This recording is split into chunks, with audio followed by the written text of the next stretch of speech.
Welcome into another episode of Jacket Sports Weekly post-spring break. For spring break, the baseball and softball teams took trips down south. The baseball team went to Florida, the softball team went to South Carolina, and the wrestling team also, a few of their members competed in the national championships, wrapping up their season. And later on in the show, Emily Bennett will sit down with baseball freshman Tyler Woodrow. I'm Hugh O'Neill. And I'm Jack Hillgrove. And it's time for Jacket Sports Weekly.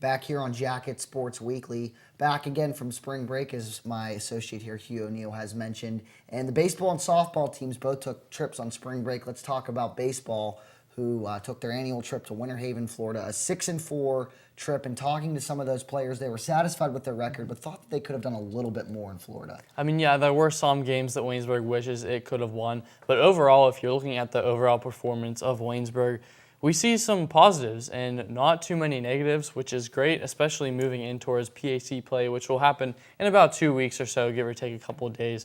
But one of the main things right there was Mason Miller. Dominant performance out of him, and last year he kind of struggled. He was diagnosed with diabetes, and that kind of hindered his performance. He gained about 40 pounds.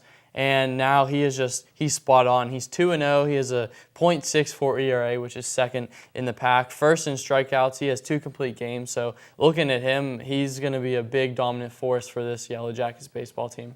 The most impressive part about Mason Miller is, you talk about last year and even in a couple years before that, he's extremely been struggling with command. 23 strikeouts. Only 3 walks in 14 innings pitched, 2 complete games, as Hugh mentioned, in Florida. That's almost night and day from last year with Mason Miller. And if he can carry that play over into the PAC, and it'll be a little bit of a tougher slate, but, I mean, that's just, you're looking at one of the best number 1 pitchers in all of the President's Athletic Conference, which is what this baseball team needs, as it lacked last year. And you move into the batting lineup, which returns a lot of people from last year, basically everyone, and talking about who did what in Florida. Tyler Reese hit 286, Justin Buberl 323, John Presbolinski 478, Tyler Godwin 267, and Tyler Woodrow, who Emily Bennett will sit down with later in the show, hit 500 and 2 home runs. And he's going to be a catcher this year. And that's a position that you thought, Chris Lee and even John Presbolinski would be able to take over. But this guy, Woodrow, coming out of Gibsonia, Pennsylvania, has certainly asserted himself as somebody that's capable of a backstop behind the plate, and certainly is so in the lineup as well. 2 home runs at Florida. So that's somebody, especially as a freshman, who they could rely on. And this freshman class seems pretty reliable. Mm-hmm. You mentioned with Woodrow and Tanner Hudak, he is also in the lineup. He had a .273 average in Florida. But Woodrow, he's second in home runs, third with RBIs in the pack with 10, and then third in slugging percentage. And that's just good from him. We thought we were going to be seeing kind of a duo for catchers, but now it's really a trio with Chris Lee, Tyler Woodrow, and John Presbolinski just doing a great job. Chris Lee, he has a little bit of an injured hand, so we'll have to see him going forward. That was due to partially Mason Miller throwing so hard, catching the ball. It's not a good feeling when a 90-mile-an-hour fastball is coming in for 7 innings. But like you mentioned, Reese 286, not what he wants, but he will bump that up moving forward. Usually Florida, he usually does a lot better past Florida. Yeah, and last year as well, he kind of started out slow and caught fire towards the middle of PAC play. And if you expect that trend from Tyler Reese this year, that's fine, especially when you have guys like Justin Buberl, JP, and Tyler Woodrow in the lineup, all consistently putting wood on the ball and, have it leave the ballpark, as Tyler Woodrow had 2 home runs. So Tyler Reese maybe doesn't feel that huge workload this year, and he can get supporting cast from some other players as well. Another spring break trip to South Carolina. The softball team, a little bit less of a successful trip as opposed to the baseball team. They went 2-6. Yeah, the team under a new head coach, Brett Shimmick, and He has some pretty big accolades coming through now at Waynesburg University. He was the assistant coach for Waynesburg Central, the head coach for the Pittsburgh Power, and the president and head coach of the Waynesburg Dirt Dogs. So he's pretty much all around in softball. He played at Penn State Beaver and at Cal U. He had some pretty good accolades there. And it's interesting, coming up, we'll talk to Dakota Kiefer. He's going to be going against his alma mater in Penn State Beaver up on the 13th this coming week. But that trip was really, we saw what we saw last year with pitching. There's primarily only 2 pitchers on this team, and that'll be a struggle. And that's really not Shimmick's problem. It's his problem, but it's not his fault. It's not his team yet. Yes, it's not his team. Next year, about 10 recruits coming in, so we'll see hopefully more pitching. But the 2 primarily pitchers on the team, Courtney Messenger and Emma Kubalak. Messenger had a 2.58 ERA with 7 Ks and a walk, and Kubalak 5.6 ERA, 7 walks. 2 strikeouts. You'd like to see those numbers switch. And then Cheyenne Wasco, 1 inning. She's a 21 ERA, which right there you see that there's primarily only 2 pitchers on this team. Yeah, there is. And, it's or softball, rather, the pitchers can go for a little bit longer, and it's not as big of an issue, but it's still, you'd like to have, more than only 2 girls that can provide you solid innings. And Emma Kubalak did it last year. Same with Courtney Messenger, so they have another year or 2 experience under their belt, and that'll help them come PAC play. But if there are teams in the conference that can get to both Kubalak and Messenger, that's where they'll run into trouble. Yeah, for sure. And switching over towards the hitting aspect of this Yellow Jackets softball team, Ashley Dubovich, second in the pack with a .500 batting average, and then Kat Allstat over the trip, .375 average and 3 RBI. Rachel Scahn, .286 average, 3 RBI, 3 walks. She's first in doubles in the pack with 5. Alex Lawrence, a name that we continuously saw last year, she was on the show as well. She's .286 average, a home run, and 3 RBI. And then Courtney Seifert with .263 batting average, 2 walks, 4 stolen bases, something that we see out of her primarily a lot with the stolen bases, as she is pretty fast. Yeah, and this is a lineup that's like the baseball team, can be very deadly all the way through. Ashley Dubovich, as you mentioned, 18 at-bats, 9 of them she put in play, .500 average. Kat Allstat, .375, Courtney Seifert, .263. And there's a lot of other women in that lineup, too, that can cause a lot of damage. They didn't have any big wins, so to speak, when you talk about the baseball team. They won games 18-0, 16 runs, 15 runs in games. None of those for the softball team. They lost 12-1 and 9-1. But a couple of close games, 10-9 and 8-5. So that's where you could say, 2-6 to 4-4 might be a little bit different.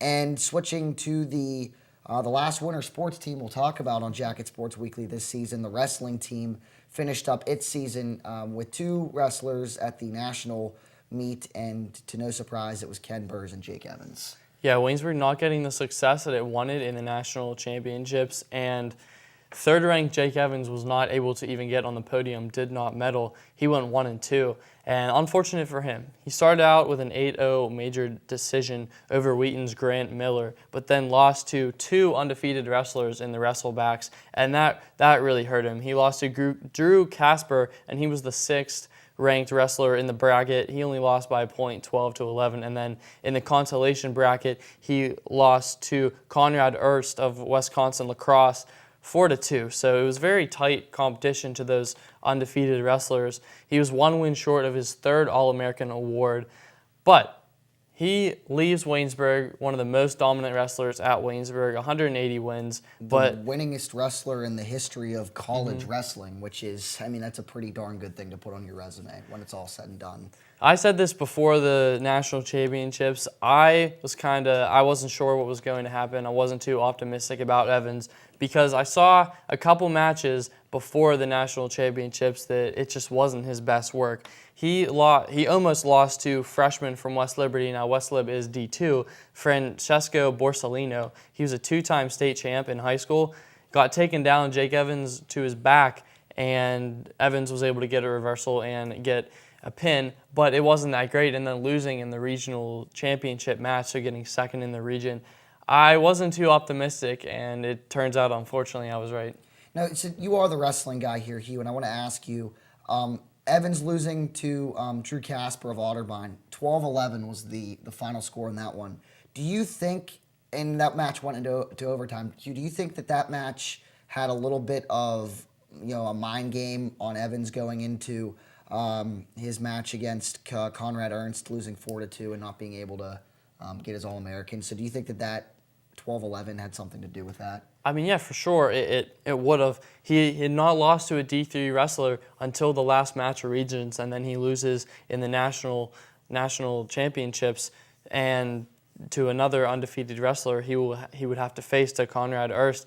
And also the fatigue in that he wrestled really toughly and just could not come out with a victory. So it's mental and physical, and unfortunately for Jake Evans, he ends his college wrestling career with a loss, not being on the podium. But there was also another wrestler at Nationals with kind of the same outcome, that is Ken Burrs, also had a 1-2 record, and honestly, his road was even harder than Evans, as he had to wrestle the number 1 ranked and number 2 ranked wrestler in the country due to a couple upsets. And as expected, Ken Burrs was not able to beat those guys. No, he wasn't. And was able to bounce back 8-6 in an overtime division to advance to the wrestle-back round.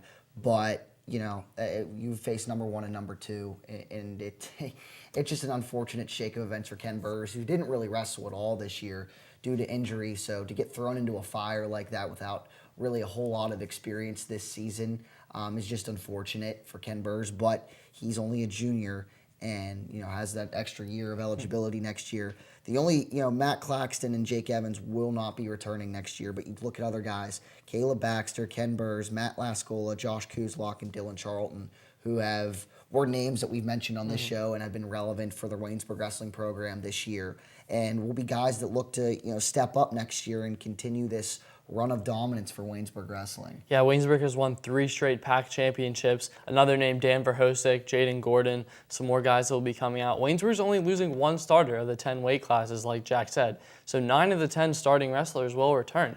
And with Ron Headley's excellent recruiting, more will be coming in, and it'll increase the competition. So really what we're looking at right now is just who's going to fill that void at heavyweight. And Waynesburg winning 3 PAC championships in a row, W&J's getting a lot better, so it'll be interesting to see how the competition plays out next year, but Waynesburg has to be thinking good going into next year. They should, and it should be interesting if you're a college wrestling fan. That gap between Waynesburg and W&J tightened this year when it came to PAC championship time, so it'll be interesting to see, without Jake Evans next year, what it'll do, and it'll be an exciting time for PAC wrestling. So that's all Hugh and I have. We'll step aside and talk to the analysts after this on Jacket Sports Weekly. First up, baseball with Mitch Montani. Don't go anywhere. Hello and welcome to The Journey, WCTV's only faith-based program. Over the course of this semester, we are going to walk with students through their daily lives and take a look at how faith impacts them.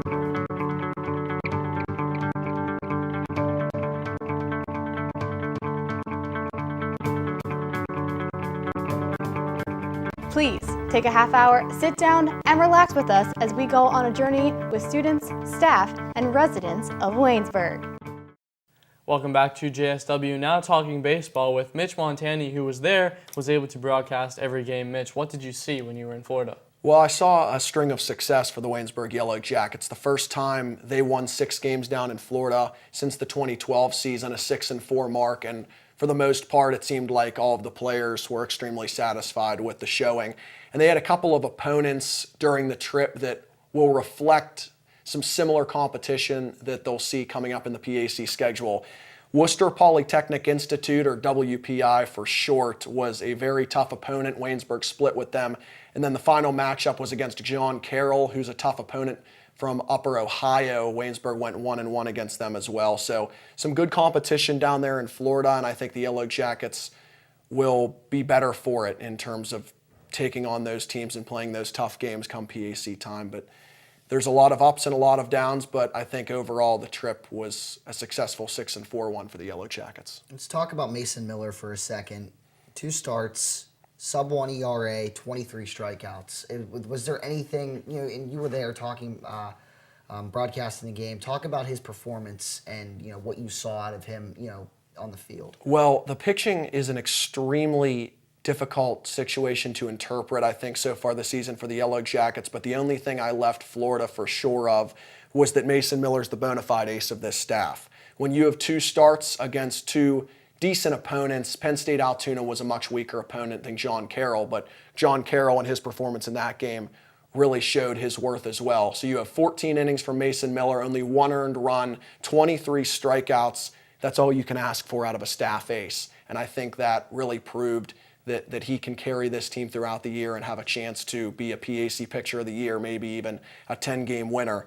But other than that, there's a little bit of inconsistency with the pitching staff. Guys like freshman Joe Sabalek, 2 starts, 1 extremely good start, and 1 not so good start. Brandon Lawless came in relief for a game. He struggled, but the time he came out there to start, he threw 4 2/3 of stellar ball. He went 6 innings of 2-run ball, but he did very well in the time he performed. A lot of inconsistency below the top, but we'll see what this pitching staff has in store.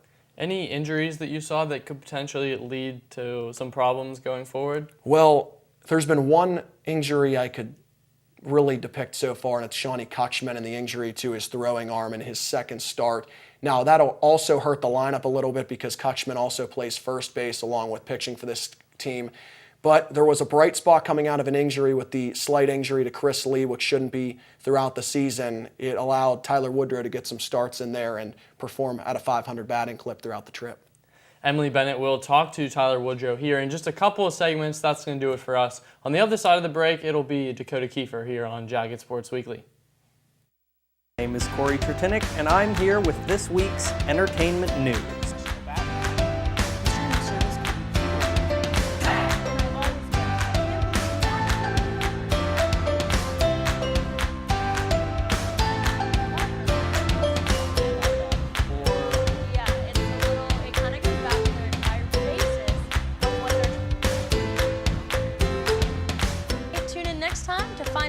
Buzzing on campus. And remember, it's all of your beeswax. It's all of your beeswax. Remember, it's all of your beeswax. Back here on Jacket Sports Weekly, and Dakota Kiefer is in studio to break down the softball team spring trip in Dakota. It wasn't as successful as the baseball team spring trip in Florida. No, it wasn't. It wasn't very successful at all. They did come away with 2 wins, 2-6 on the trip. They didn't play quite as many games as the baseball team, but they went 2-6 in Myrtle Beach. Collectively, offensively, in terms of batting average, it wasn't too bad. They do struggle to get on base, though.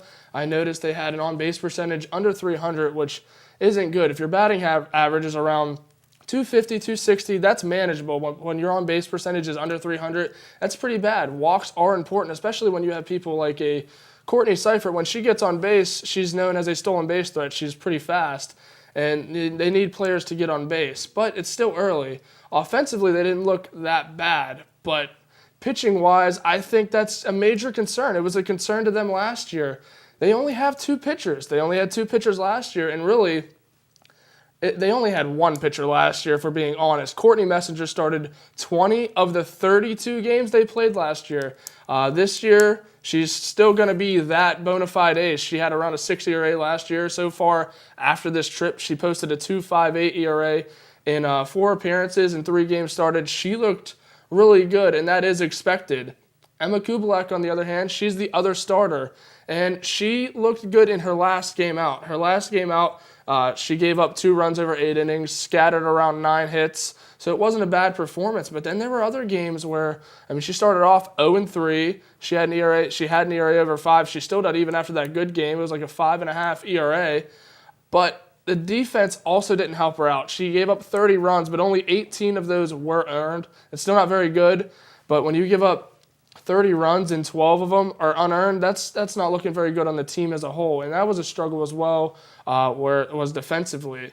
So I think this team, especially going into PAC play, which is down the road, Courtney Messenger can't do it all. And Emma Kubalek is really going to have to step up. And I think that's the only way that this team can somehow be successful last year. They weren't too bad last year, a 12-20 record, not great. But if they want any kind of success, they're going to have to go with Emma Kubalek. She's going to have to perform well, maybe split half the games between her and Courtney Messenger. Offensively, I think they're going to be okay. They have Rachel Scone, who hit 400 last year. She hit 286 this year on the trip and had 5 doubles, which leads the PAC currently. So I think that's going to be a major key is just pitching. Offensively, I think they will be all right. And if they can get a second pitcher besides Courtney Messenger, I think this team has the potential to be around a 500 ball team. We shall see. The softball team continues play this week. Dakota, thanks. And when we come back, Emily Bennett will sit down with Tyler Woodrow from the baseball team. You're watching JSW.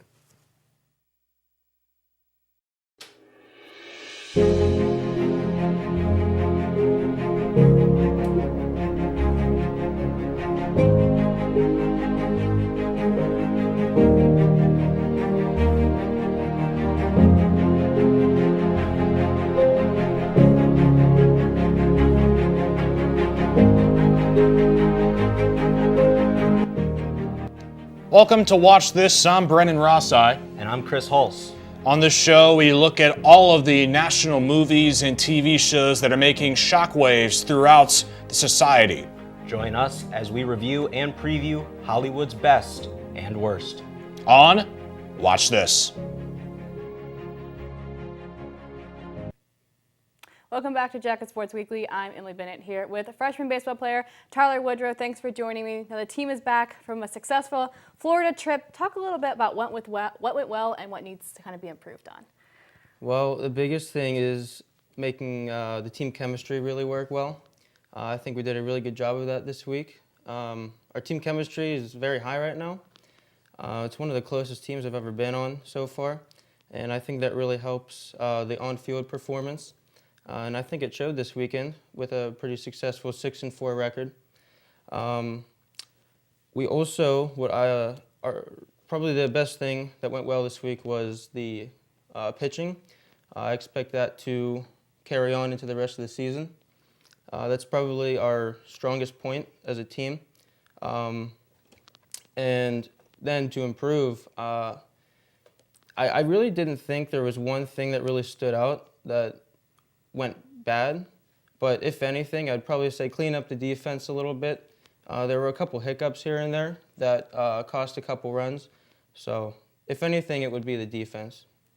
Now you're a freshman on this team. What's it like going from high school play to college play? It's a lot different. High school tends to, there's some guys on the teams that tend to not take it as seriously. In college, you chose to play baseball in college, and it's really taken more seriously, and I've noticed that very quickly. I enjoy it though. It's it's a good environment to be in, and so that's definitely the number one thing. It's been nice. Now your first Florida trip went very well. You got PAC Rookie of the Week. So what are some of your goals kind of going forward in this season? Well, I'd like to win PAC Rookie of the Week every week. In addition to that, I'd like to win every game. It's not the most realistic thing, but I like to hope for unrealistic things like that. Winning the PAC for sure is probably number one on our list, and we're going for it. Now the season continues this week back in Pennsylvania. So what's the team really focusing on going in? Well, we want to pick up right where we left off from Florida. We had a very nice win against John Carroll on Friday. They were a very formidable team, and we'd like to keep that train rolling on tomorrow, actually, against Allegheny. Now, what is Coach really telling you, kind of saying to the team as you're going to be starting PAC play here soon? Well, PAC play is different than the exhibition play. He's really made that a point, especially to us freshmen. You're going to face all the best pitchers in PAC conference play, whereas in the exhibition games, sometimes you're going to see some guys that, they're maybe the 4 or 5 starting pitcher on their team. So we're really focusing on hitting and picking up right where we left off. Now, what kind of brought you here to Waynesburg to play baseball? Well, number one was my major, actually, which is forensics. In addition to that, I saw that they needed a catcher for the class of 2018. And I'm a big fan of Coach Humiston. I think he's a great motivator, and he gets the most out of his players. Now you mentioned you're a catcher, so what kind of have made you choose that position? Well, my dad actually played catcher when he was in school, and I started playing catcher when I was 11, 12, and it became my primary position from there. Now, what improvements are you really looking to focus on this season for yourself? I'm always looking to improve the hitting. I think defense has always been my strongest aspect of my game. I know I just had a pretty successful week offensively, but I'm hoping to improve upon that and keep it up. Now, to kind of wrap up here, who has been kind of your biggest inspiration for you in baseball? It's definitely my dad. He's what got me into baseball. He got me into the position of catcher, and we've tried a bunch of different sports when I was younger, and he really made baseball stick for me. Well, congratulations on this Texas Florida trip, and good luck the rest of the season. But when we come back, Hugh and Jack will have your Waynesburg University Athletes of the Week right here.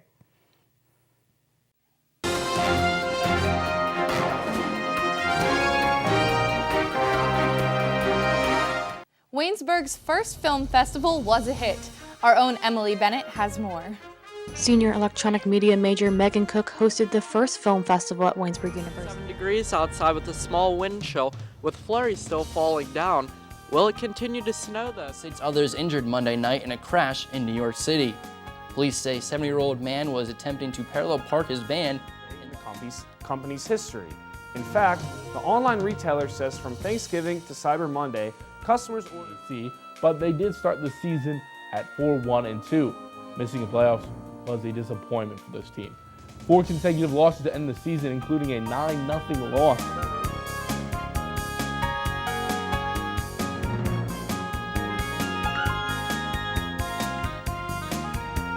We are back, and it's time for Jack and my top 5 athletes of the week. Jack, who do you have this week? Number 5, Ashley Dubovich of the softball team, 9 of 18 at Myrtle Beach, 500 batting average, the leading hitter, if you will, for the Waynesburg Yellow Jackets softball team. Number 4, Emily Bennett just sat down with him. Tyler Woodrow, 2 home runs, 500 batting average. Going to be an exciting freshman to watch this season for the Jackets on the diamond. Number 3, Jake Evans, not successful as a national meet that he wanted, but still goes down as the all-time winningest wrestler in NCAA history, so that's pretty darn good. Number 2, John Presbolinski, a 478 batting average in Florida. The Jackets went 6-4 on their spring break trip. And number 1, another baseballer, Mason Miller, 23 strikeouts in Florida in 2 starts, 15 of which came against Penn State Altoona in 1 outing, which is absolutely spectacular. My top 5 is pretty similar. At number 5, I have a softball player, Courtney Messenger. She had 4 appearances, 2.58 ERA, and 7 strikeouts. She'll be the main force for the pitching staff. At number 4, Jake Evans, like you mentioned on your top 5. Unfortunately not able to get a medal, but 180 wins, can't say anything more about that. And at number 3, John Presbolinski, 478 batting average, 7 RBIs, 5 walks. He leads the team in hits with Tyler Woodrow, who I will get to in a little bit later. Number 2, Mason Miller, 23 strikeouts, 2-0, under sub-1 ERA. Can't complain about anything he's doing. Big things to come from him this season. And then at number 1, Tyler Woodrow, the freshman stud out of Pine Richland, 500 average, 2 home runs, 10 RBIs, 3rd in slugging percentage. Just great all around from him. That's going to do it for us this week. For JSW, for Jack Hillgrove, I'm Hugh O'Neill. Have a great week.